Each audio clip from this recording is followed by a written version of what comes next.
Assalamualaikum warahmatullahi wabarakatuh. Halo, selamat siang kawan Diska. Berjumpa kembali dalam program Info Sehat, informasi seputar kesehatan. Tentunya bersama Ilmilia di sini akan menemani kawan Diska semuanya dengan info-info terkait kesehatan.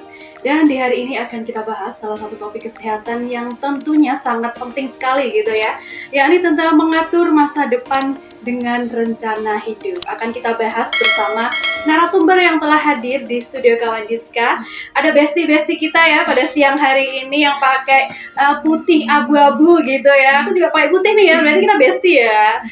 Oke, ada Kak Naura Laya dan Kak Lintang Suarana gitu ya. Suarna. Oh, Suarna gitu ya. Kak Naura yang mana nih?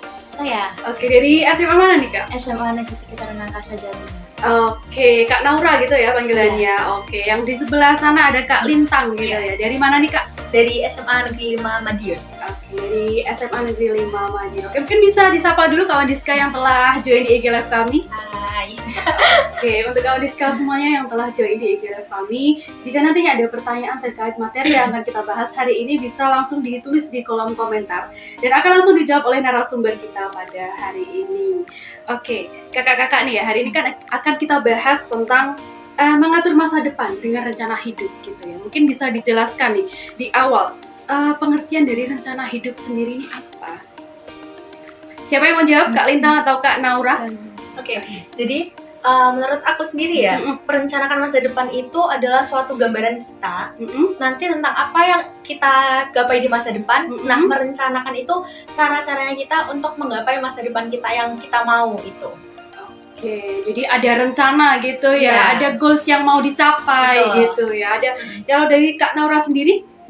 Kalau rencana hidup sebenarnya pandangan kita untuk menggapai masa depan dengan usaha-usaha yang kita perjuangkan tentunya untuk mencapai apa yang kita inginkan di masa depan. Oke, dengan usaha-usaha gitu ya, Iya, tentunya. Oke, kemudian nih sebenarnya kapan sih harusnya kita membuat rencana masa depan gitu? Baiknya dari kapan gitu? Ya tentunya sedini mungkin, selagi kita mempunyai kemauan dan juga kemampuan, selagi kita bisa menentukan rencana hidup kita ke depannya dan kita mau jadi apa, kalau bisa sedini mungkin kita. Sedini mungkin gitu ya, jadi jangan ditunda-tunda gitu ya rencananya gitu. Betul. Jangan sampai hidup ini hanya mengikuti alur gitu ya, tanpa ada rencana untuk menggapai masa depan gitu. Terus gimana nih caranya untuk merencanakan masa depan nih Kak? Kalau dari aku yang pertama itu kita harus mengenali diri kita sendiri dulu. Jadi merencanakan masa depan tuh kita harus kenal sama diri kita sendiri. Nah. Oh, aku nih suka ini. Oh, aku bakat di sini. Aku semangat di sini. Nah, dengan kalau misalnya kita udah ngerti, kita udah paham sama diri kita sendiri, itu bisa kita implementasikan. Contohnya, kalau misalnya suka belajar nih, bisa ikut lomba kayak olimpiade. Terus kalau misalnya suka bergaul dan pintar di skill komunikasi, itu bisa ikut organisasi seperti itu. Oke, jadi harus tahu dulu gitu ya minatnya di apa gitu ya Kak ya. Oke, kemudian nih kenapa sih remaja ini harus banget ya punya rencana masa depan? Seberapa penting sih sebenarnya? Sebenarnya sangat penting karena melihat dari situasi saat kini, remaja tuh sering banget terjerumus dalam fear of missing out. Jadi FOMO itu ya. Bener banget. Banyak banget remaja itu ikutan FOMO dengan kebiasaan yang yang buruk. Jadi perlu adanya suatu prinsip dalam diri kita sebagai remaja, yakni rencana hidup kita. Jadi kita bisa tahu arah tujuan kita kemana, dan pastinya dengan adanya hal itu kita tidak akan terjerumus dalam hal-hal yang merugikan kita juga selaku remaja. Oke, jadi karena saat ini banyak sekali gitu ya remaja-remaja yang mungkin FOMO gitu ya, FOMO ikut-ikutan gitu. Kalaupun ikutnya ini yang positif sebenarnya nggak apa-apa gitu ya. Tapi kalau ikutnya yang negatif nih harus dijauhi gitu ya. Gitu ya Kak Lintang ya? Betul. Oke, kemudian nih manfaatnya apa sih sebenarnya untuk kita merencanakan hidup ini bagi remaja sendiri ini apa? Nah, seperti yang tadi udah dikatakan ya, kalau misalnya kita punya rencana masa depan, nah manfaatnya buat kita sendiri tuh apa sih? Yang pertama tuh pastinya kita tuh nggak kedistraksi sama yang lain Kak. Jadi kita tuh tahu FOMO yang seharusnya kita ikutin atau yang nggak kita ikutin tuh yang mana gitu. Jadi manfaatnya bagi diri kita sendiri adalah yang pertama kita juga lebih fokus sama tujuan kita gitu, lebih bisa terhindar dari hal-hal yang bisa merusak kita di masa depan. Oke. Kemudian nih Kak, kalau misalkan remaja ini kan pasti banyak nih ya rencana yang mau digapai ini kadang banyak angan-angannya gitu ya, banyak gitu ya. Terus caranya mengatur agar kita tahu rencana mana yang harus kita dahulukan nih gimana nih Kak? Jadi yang pertama itu kita harus buat planning atau perencanaan. Jadi kita bisa mengatur berdasarkan skala prioritas, mungkin prioritas berdasarkan Oke. nilai, prioritas berdasarkan nilai akademik, prioritas berdasarkan keinginan diri sendiri. Dengan adanya hal itu kita bisa menentukan nih mana yang lebih penting buat diri aku, mana yang bisa menjadi potensi besar buat diri aku, dan bagaimana mana rencana yang bisa memberikan dampak yang lebih baik untuk diri sendiri. Jadi remaja mungkin dengan adanya perencanaan yang seperti itu melalui skala prioritas yang ada bisa menentukan bagaimana rencana hidup yang harus diambil. Oke, jadi menentukan skala prioritasnya Ya. gitu ya Kak ya, harus tahu mana yang harus didahulukan dan mana yang bisa mungkin agak di skip dulu gitu ya Kak ya. Oke. Wah, kemudian nih Kak, kalau misalkan saat ini kan isu remaja ini kan sangat kuat gitu ya, apalagi pada kenakalan pada remaja gitu ya. Nah, rencana hidup ini apakah bisa membantu menghindari kenakalan remaja ini sendiri? Tentunya bisa, karena kalau misalnya kita punya rencana masa depan, itu kan kita lebih fokus sama diri kita sendiri ya. Semakin banyak orang yang memiliki rencana masa depan, itu pastinya dia lebih banyak juga orang yang fokus pada planningnya dan meninggalkan hal-hal buruk. Jadi kalau misalnya dia meninggalkan hal-hal buruk, otomatis kenakalan remaja itu juga semakin mengurang. Gitu.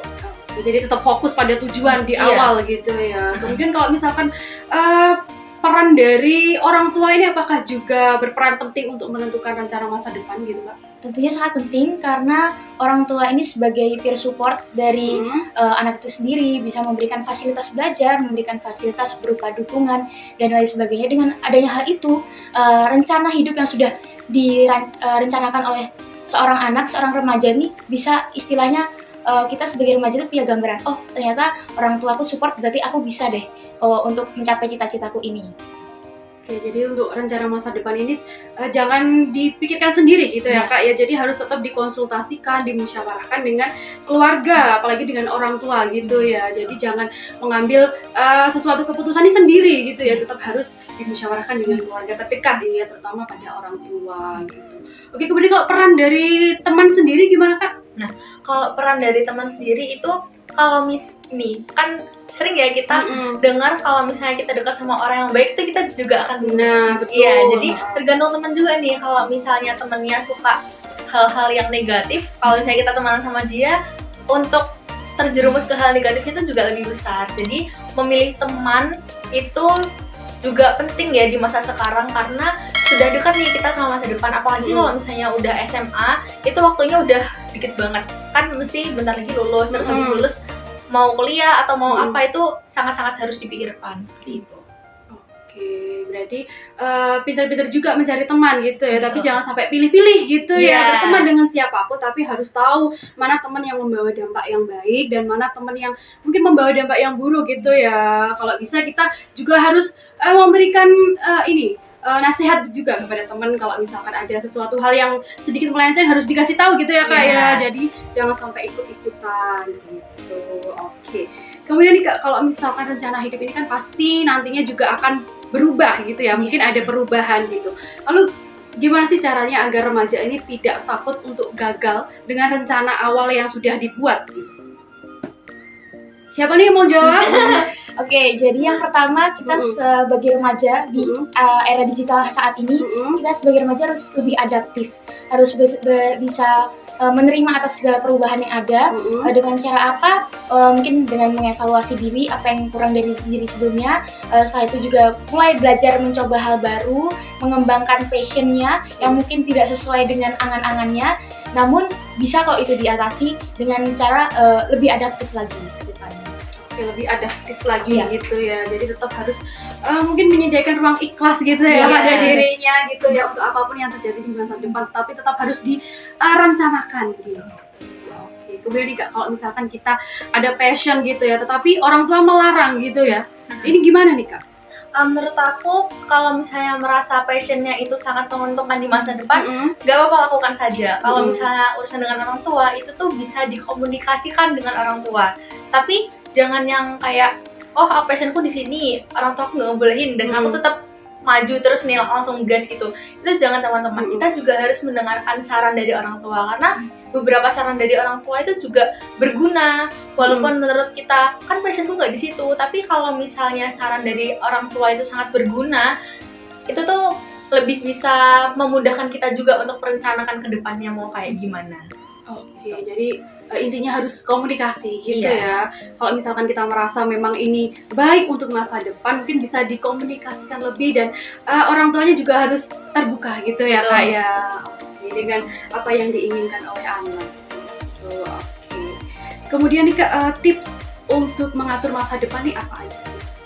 Jadi yang pertama kita harus yang sesuai dan udah dikatakan Kak Lintang tadi. Yang pertama kita harus bisa mengenali diri sendiri dulu. Setelah itu yang kedua kita mulai deh cari insight atau inspirasi atau hal-hal apa saja yang ingin kita gapai di masa depan. Apalagi kita sebagai remaja udah dibekali dengan fasilitas internet yang sangat Betul. amat bisa dimanfaatkan dengan baik. Setelah itu yang ketiga juga menentukan skala prioritas apa yang ingin kita ambil berdasarkan pertimbangan-pertimbangan yang sudah ada. Setelah itu juga jangan lupa untuk saling komunikasi dengan orang tua. Setelah itu juga sharing-sharing dengan teman yang memberi dukungan kepada kita juga. Setelah itu ya juga yang terakhir kita harus bisa tetap fokus akan tujuan yang ingin kita gapai.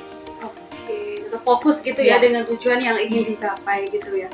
Kemudian kalau misalkan saat ini mungkin banyak gitu ya remaja yang semangatnya ini naik turun gitu ya, motivasinya mungkin untuk mencapai rencana yang sudah dibikin ini kadang naik turun. Nah ini tipsnya gimana nih Kak untuk menghadapi motivasi mungkin belajarnya yang sering naik turun gitu? Kalau misalnya naik turun itu kita juga harus kadang tuh kita tuh nggak melaksanakan sesuatu tuh nggak harus berdasarkan motivasi, tapi emang kalau misalnya butuh untuk itu di masa depan mau capek mau enggak ya udah lakuin aja karena mau capek ataupun enggak itu nanti pasti hasilnya tuh bakal dituai di masa depan Kak. Ya kan? Sekarang mungkin buat belajar tuh kayak males banget, capek, tapi tuh di masa depan pasti nanti akan dipermudah. Oke, jadi harus diingat lagi rencananya gitu ya, tujuan di masa depannya ini apa, mungkin harus diingat-ingat lagi untuk bisa lebih termotivasi lagi gitu. Harus ingat kenapa bisa memulai itu. Nah gitu, harus diingat kenapa memulai itu gitu ya, bisa menjadi motivasi terbesar untuk kita semuanya gitu. Oke nih Kak, kemudian nih kan kalau misalkan banyak ya remaja setelah lulus gitu ya, mungkin bingung gini ya, mungkin belum membuat rencana masa depan gitu, kemudian sudah lulus, bingung harus ngapain gitu, tipsnya gimana nih Kak? Jadi yang pertama kita tidak usah menyesali apa yang sudah terjadi di masa lampau, tapi kita berusaha untuk adaptif lagi, berusaha untuk mencoba lagi apa yang sekiranya menjadi passion untuk kita.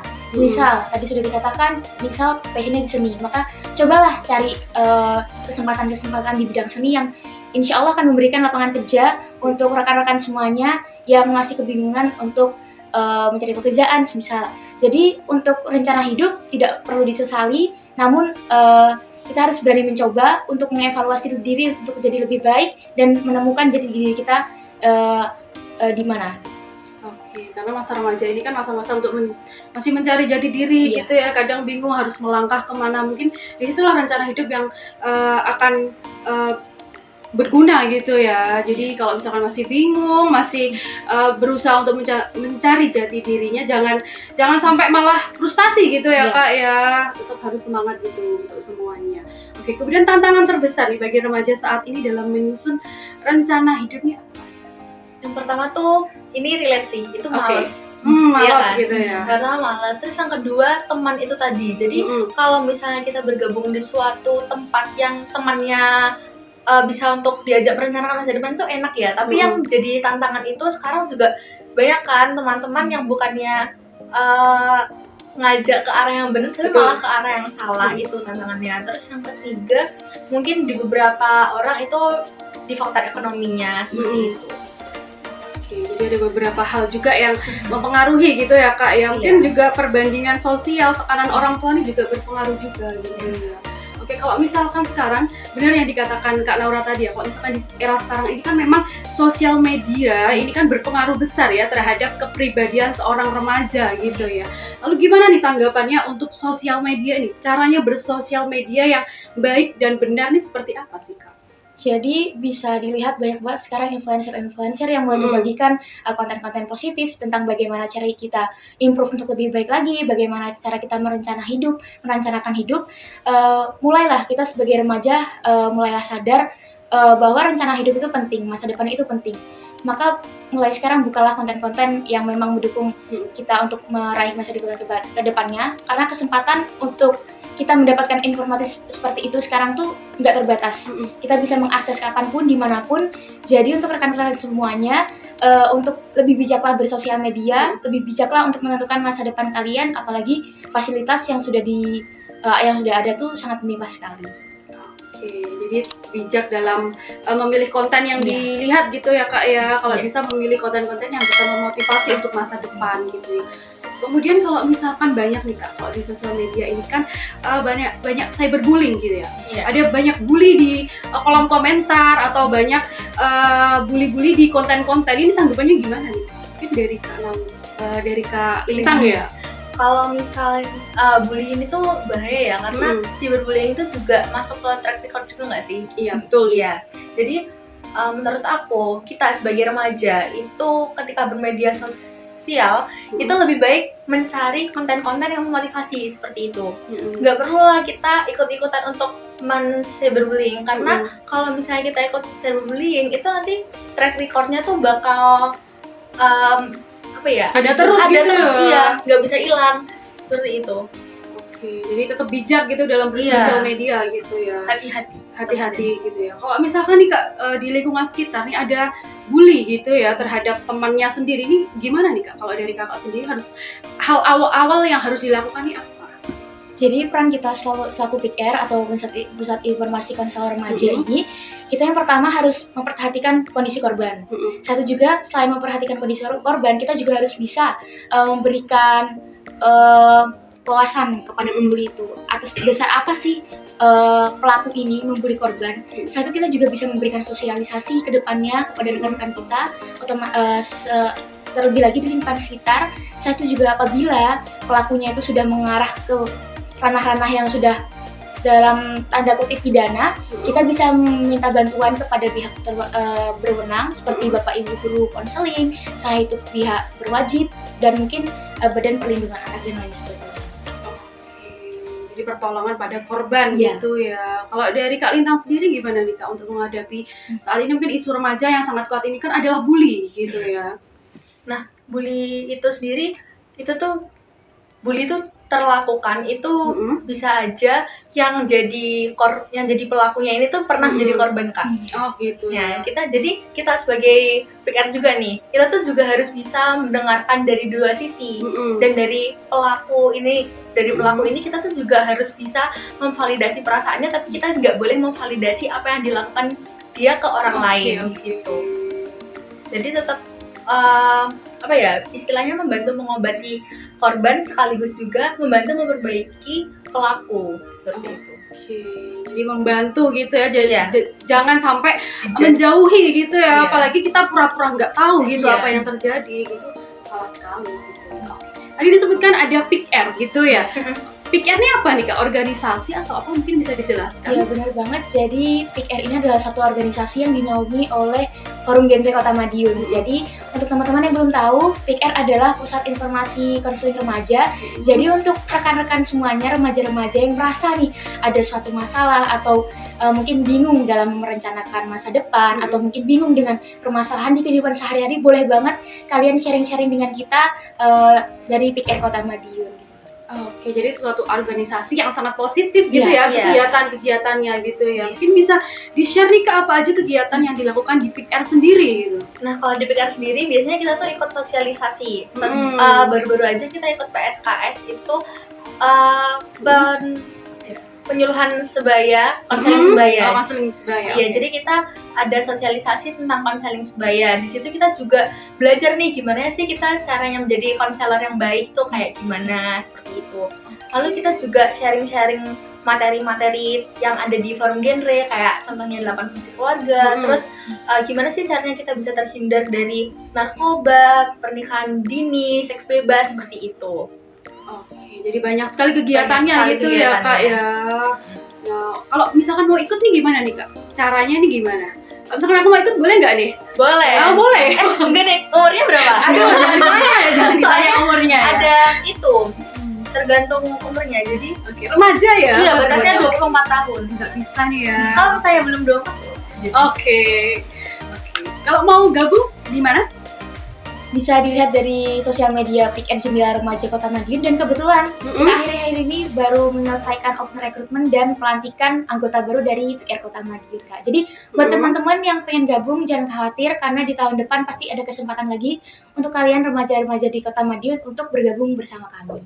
Oke, menarik sekali gitu ya. Wajib ini ya untuk kawan diskus semuanya yang tertarik dengan kegiatan-kegiatan positif yang dilakukan bisa gabung ke PR gitu ya. Untuk sosial medianya di apa nih Kak? Mungkin bisa di-share? Ada Pick and Jendela Remaja Kota Madiun sama ada forum genre. Di Instagram ya berarti ya? Iya. Oke, bisa pantengin ya di Instagramnya kalau misalkan tertarik ikut anggota baru gitu ya. Berarti tahun depan nih Kak ya? Iya. Pembukaannya tahun depan untuk Iya. anggota PR yang baru. Oke.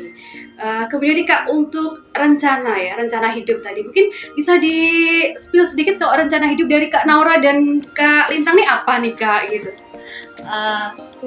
Oke, kalau dari aku, karena aku merasa aku bisa di skill komunikasi dan aku suka menulis, kedepannya aku akan mengambil sesuatu yang berbau sastra sih. Oh gitu ya, Iya. sastra. Keren sekali. Kalau dari Kak Naura sendiri? Karena aku punya interest di bidang gambar dan juga teknik, jadi kemungkinan insya Allah kedepannya aku mau daftar di teknik arsitektur. Wow, menarik sekali nih ya untuk Kak Naura dan Kak Lintang nih, sangat cita-citanya nih sangat bagus sekali gitu ya. Kak Naura tadi ingin teknik arsitektur, kalau Kak Lintang di jurnalistik berarti ya? Iya, ilmu komunikasi. Oke, di ilmu komunikasi. Oke, menarik sekali nih ya. Mungkin terakhir nih Kak, pesan yang ingin disampaikan kepada kawan Diska semuanya tentang materi yang telah kita bahas pada hari ini nih apa? Kalau dari aku, jangan pernah takut buat gagal sih, karena kegagalan itu kan salah satu proses kita dalam belajar ya. Jadi kalau misalnya kita nggak gagal ya kita nggak tahu kita harus belajar dari mana gitu. Oke, jangan takut untuk gagal gitu ya jangan berarti. takut buat gagal. Oke, kalau dari Kak Naura sendiri? Jadi untuk teman-teman semuanya, jangan pernah takut untuk mencoba dan jangan pernah menyesali apa yang sudah terjadi di masa lampau. Mulailah untuk mencoba lagi, mulailah bangkitkan motivasi dan juga semangat dalam diri kalian untuk mencapai masa depan yang lebih baik ke depannya. Oke, mau tepuk tangan nih ya. Ini kayak semangatnya terbakar kembali gitu ya, walaupun sudah nggak remaja gitu ya. Jadi ikut-ikutan semangat untuk mengatur masa depan gitu. Oke, terima kasih kepada Kak Naura dan Kak Lintang hari ini telah berbagi motivasi dan semangat kepada kawan Diska semuanya. Mungkin next kita bisa ngobrol-ngobrol lagi dengan materi yang lebih menarik lagi gitu ya. Sukses sekali ya untuk Kak Naura dan Kak Lintang. Untuk kawan Diska semuanya jangan lupa untuk follow kami di @promkes Kota Madiun dan channel YouTube kami di Kawan Diska 5145. Ilmilia pamit undur diri. Assalamualaikum warahmatullahi wabarakatuh.